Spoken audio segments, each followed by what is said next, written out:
ہاں جی بات کریں بھائی. السلام علیکم سر. حسن علی صاحب, کیا علیکم حال چال ہے؟ السلام. کیا نام ہے بھائی؟ رضا صاحب. کتوں کال کیتا تسی؟ جی میں اون حسین بات کر رہا ہوں فون. پورا سے. اچھا فون پہ آپ کا نام رضا لکھا ہے. اچھا کوئی بات نہیں, بات کریں. جی جی سر, میرے کچھ سوالات تھے, بلکہ اعتراضات تھے اعتراض ہے بھائی. مخالفین کی طرف سے.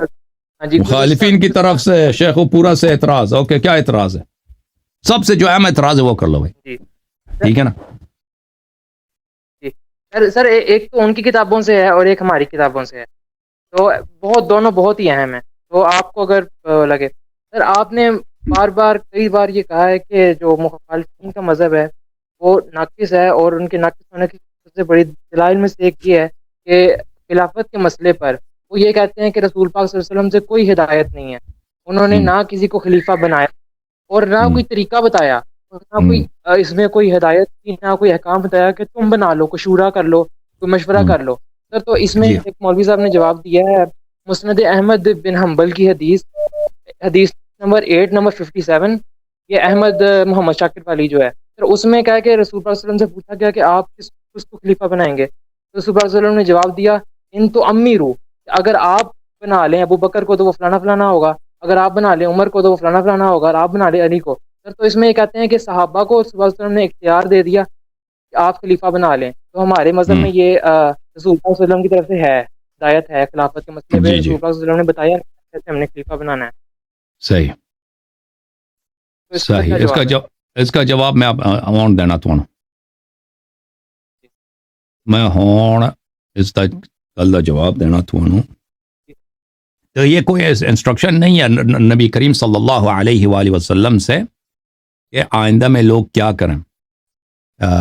نبی کریم صلی اللہ علیہ وآلہ وسلم کے بعد کیا کریں, ٹھیک ہے نا. کیونکہ نبی کریم صلی اللہ علیہ وآلہ وسلم سے کہا گیا من نعمر بعدک, آپ سے کے بعد ہم کس کو امیر بنا دیں. تو انہوں نے کہا ان تعمروا ابا بکرن, بلی میں وہ روایت لے کے آتا ہوں, ایک منٹ. ہاں ایک منٹ, میں مسند احمد لے کے آؤں. جی دیکھو یہ کتاب ہے مسند احمد بن حنبل, مسند احمد بن حنبل, جلد نمبر 2, چاپ مؤسسۃ الرسالہ, ٹھیک ہے نا, چاپ مؤسسۃ الرسالہ. کتاب چھپی ہے کب بھائی؟ کتاب چھپی ہے 1990s میں. یہ کب چھپی ہے بھائی؟ سنہ تبعات میں کھول کے دکھا دوں آپ کو.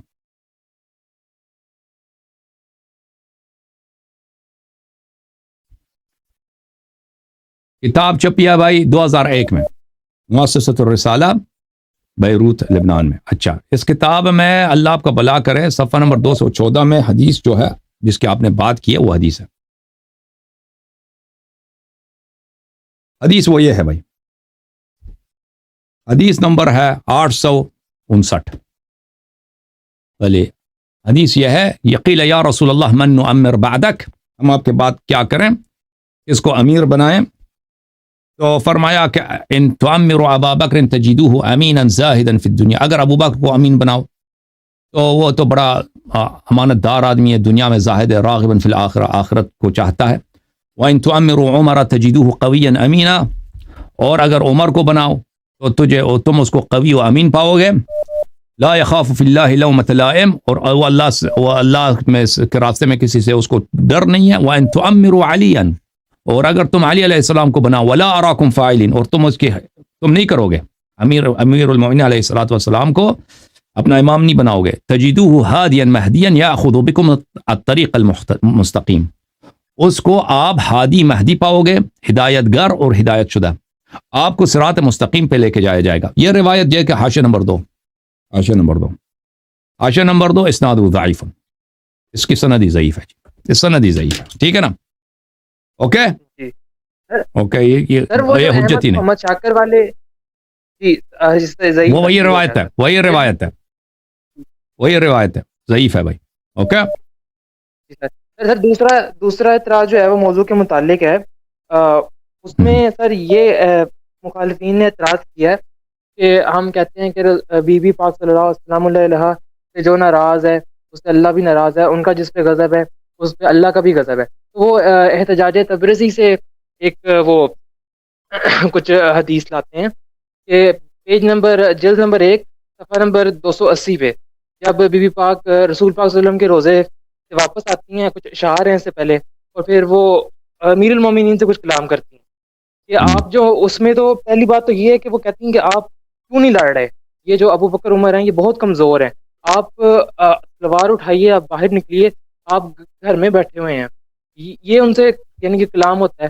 وہ کہتے ہیں کہ اس میں بی بی پاک نے امیر المومنین پہ غضب بھی کیا ہے اور ان سے کہا بھی ہے کہ آپ تلوار اٹھائیے، آپ کیوں نہیں نہیں نکل رہے وہ باہر۔ سر نہیں ہے، وہ غلط ترجمہ کریں نا تو غلط بنتا ہے، وہ جو بھی غلط ترجمہ کریں۔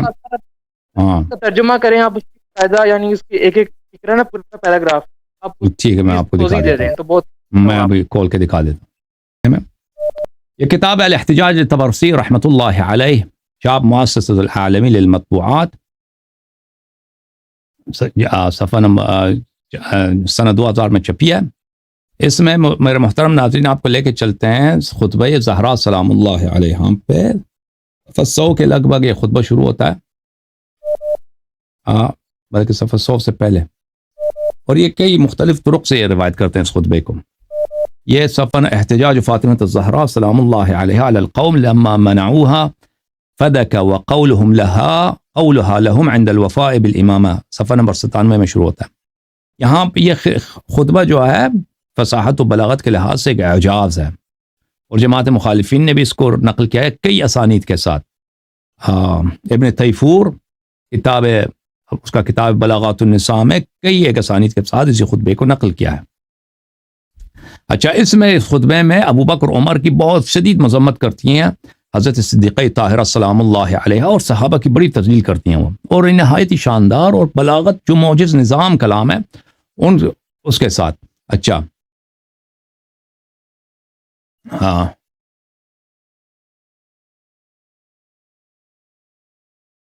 مثلا ابو بکر عمر کی خلافت کے متعلق بی بی سلام اللہ علیہ یہ جملے فرماتی ہیں،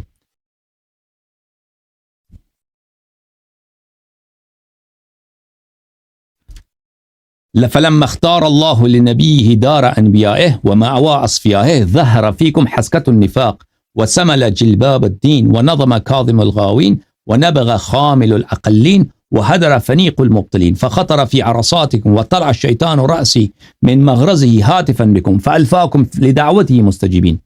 جب اللہ تعالیٰ نے اپنے نبی صلی اللہ علیہ وسلم کو اس دنیا سے لے کے گیا ہے اور اس کو جنت کو ان کے قدموں سے منور فرمایا ہے، تو آپ میں فساد کا، آپ کے دل میں جو ریشہ تھا، وہ فساد کا جو میوہ تھا آپ کے وجود میں وہ ظاہر ہو گیا ہے، اور آپ نے دین کے لبادے کو پھینک دیا ہے، اور آپ کے اندر جو گناہ کاروں کا اور گمراہوں کا جو باتیں آپ کے دل میں وہ چھپی ہوئی تھی رسول اللہ صلی اللہ علیہ وسلم کی وجہ سے، وہ سب آپ نے ظاہر کی، اور شیطان نے آپ کے درمیان اپنا سر اٹھایا ہے، اور آپ کو شیطان نے دعوت دی ہے، اور آپ نے شیطان کو آپ نے اجابت کی ہے۔ وَلِلْعِزَّةِ فِيهِ مُلَاحِظِينَ ثُمَّ اسْتَنْحَذَكُمْ فَوَجَدَكُمْ خِفَافًا۔ شیطان نے جب آپ کو اپنی نصرت کے لیے بلایا ہے تو شیطان نے بخوبی دیکھا کہ آپ لوگوں نے کتنی چابکی سے اور کتنے تیزی سے آپ لوگ شیطان کی اتباع کرتے ہو۔ اچھا،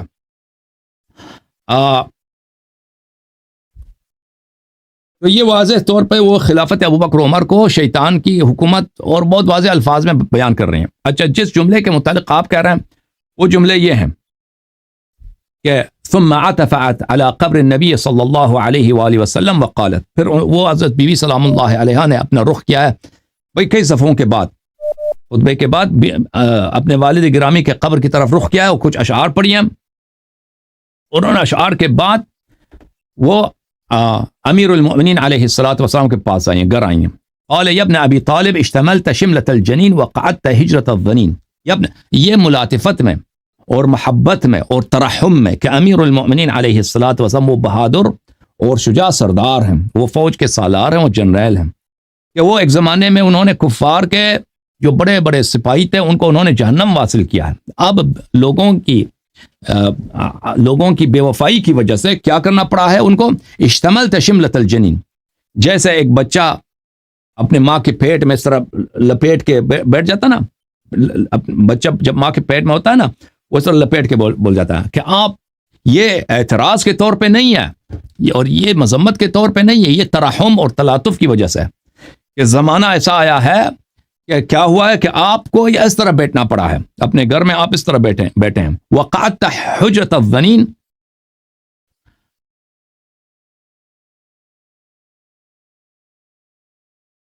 اور گھر میں آپ بیٹھے ہیں. ظنین بولتے ہیں اس شخص کو جس پہ کسی نے تہمت لگایا ہو. آپ گھر میں اس طرح بیٹھے ہیں جیسے وہ لوگ جن پہ کوئی تہمت لگتا ہے کہ وہ لوگ ان کے بدبین ہوتے ہیں، لوگ ان کے برے نظر ہوتے ہیں. آپ اس طرح آپ اکیلے رہ گئے اور سب لوگوں نے آپ کی طرف پشت کیا ہے. نقضت قادمۃ الاجدل فخانک ریش الاعزل.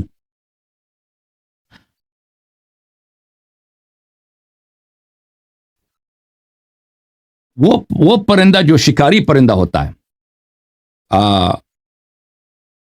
اس کے شکاری پرندہ جو عقاب ہوتا ہے، مثلا شاہین ہوتا ہے، اس کی پروں کو آپ نے توڑ دی. اس کا کیا مطلب ہے؟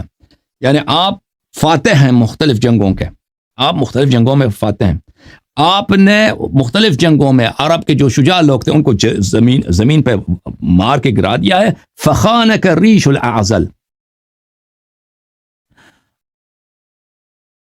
کہ وہ پرندہ جو چڑیا کی طرح ہے، یعنی ابو بکر یہ لوگ جو چڑیا کی طرح ہیں، ان لوگوں نے آپ سے خیانت کی ہے اور آپ کو اپنے گھر بٹھا دیا ہے. اور آپ کو ان لوگوں نے کیا کیا؟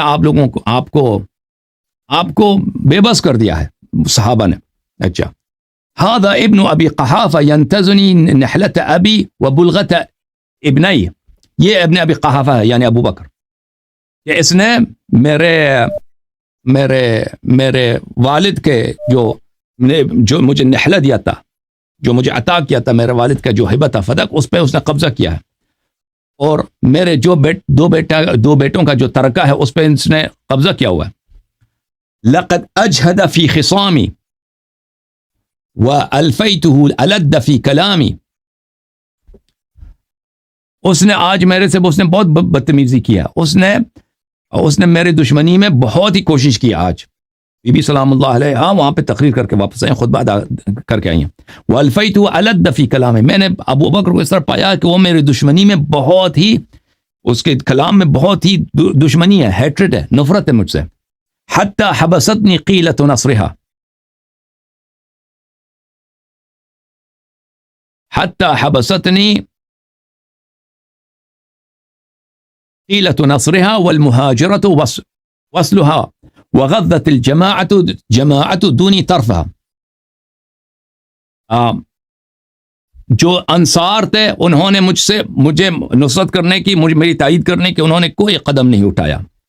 والمہاجرۃ وصلہا، اور جو مہاجرین ہیں انہوں نے بھی میرے سے احسان کرنے اور میری مدد کرنے اور میرے سے نیکی کرنے. آج کے ماجرا میں، آج جو میں وہاں پہ خطبہ دینے گئی تھی، انہوں نے بھی میرے انکار کیا، کوئی ہیلپر وہاں پہ میرا نہیں تھا.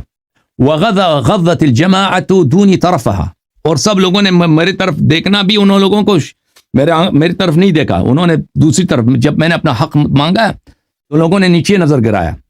فلا دافع ولا مانع، وہاں پہ نہ میرا کوئی دفاع کرنے والا تھا اور نہ وہاں پر نہ کوئی میرے حق کو اور میری مظلومیت کو منع کرنے والا تھا.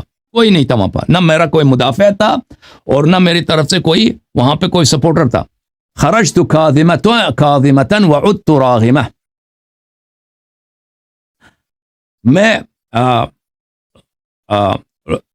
میں بہت غضب کے ساتھ گھر سے نکلی تھی اپنا حق مانگنے کے لیے، اور اب واپس آئی ہوں اپنے آپ کو بہت ہی حقیر سمجھ کر کہ مجھے میرے حق کو نظر انداز کیا گیا ہے اور مجھے میرے مطالبے کے باوجود کسی نے میرا بات نہیں سنی ہے. مجھے یہ احساس ہو رہی ہے. اضرعت خدک یوم اضعت حدک، یوم اضعت حدک.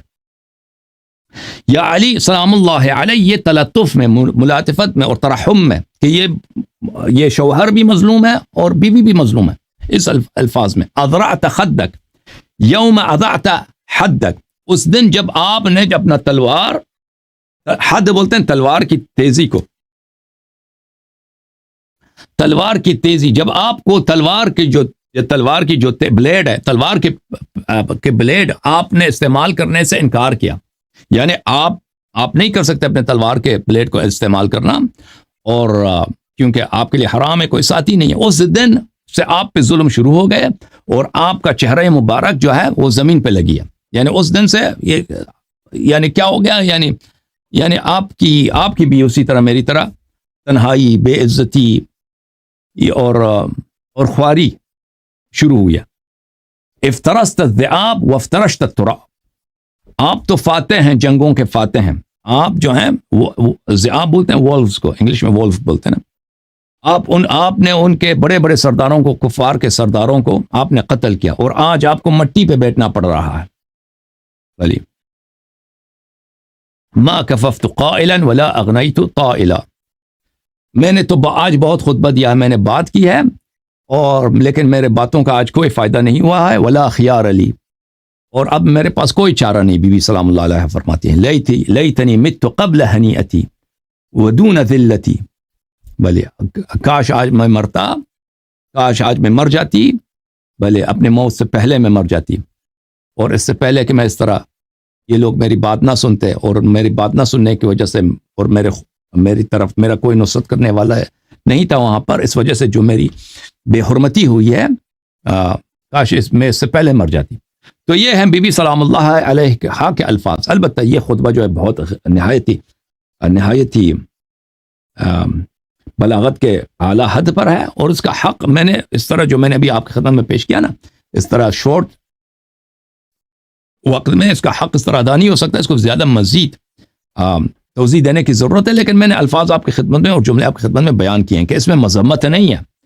اس کو مذمت اس خطبے میں کس کی؟ ابو بکر عمر کی، ان کی تکفیر ہے، ٹھیک ہے نا۔ امیر المؤمنین علیہ الصلوۃ والسلام کے ساتھ عطوفت ہے، مہربانی ہے، اور ان کے ساتھ کمپیشن ہے، اور ان کے ساتھ تعاطف ہے۔ تعاطف سمجھتے ہیں نا، مہربانی، اور ان کے غم شریکی، کہ میں آپ کے مجبوری کو بخوبی سمجھتی ہوں کہ آپ بھی میری طرف بے بس ہیں، اس طرح کی باتیں۔ سمجھ آئی نا بات آپ کو؟ یہ مذمت نہیں ہے، سمجھ آئی بات آپ کو؟ جی سر، ہاں، اوکے، تھینک یو سر، خدا حافظ، تھینک یو۔